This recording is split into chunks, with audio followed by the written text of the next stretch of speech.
an overview of Epidaurus and Aesculapius and the healing cult. Epidaurus was was the major healing complex in the ancient Greek world. So many people from around Greece would pilgrimage here to get help with their ailments and their diseases that they couldn't cure back at home. Epidaurus reached its peak in the 4th century BC, and it declined in popularity during Roman times, but it did come back to popularity when there were epidemics in Rome and people came here to try to find cures for epidemics. The different buildings on the site have different meanings for healing, and behind me is the Abaton, which is where people would go to get the healing dreams to cure them of their ailments. The main deity here was Aesculapius, and he was the god of healing and medicine. His followers, he heals people who come here via asking for help via magical or physical means, and he usually cures them via a dream where he comes and stands at the head of their bed and touches them or does something to cure their ailment.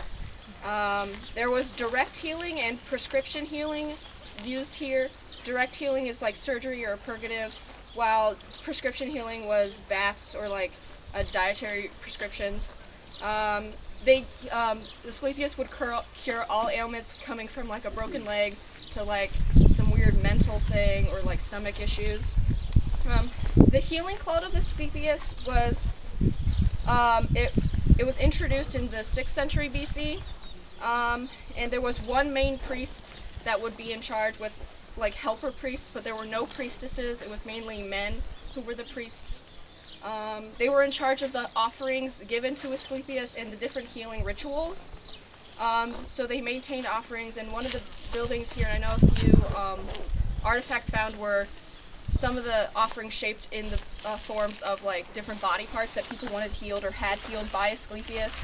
So you'd make a metal, or there were in ancient times there were shops where you could be I need a stone leg so I could thank Aesculapius for healing my broken leg, or doing other stuff like that.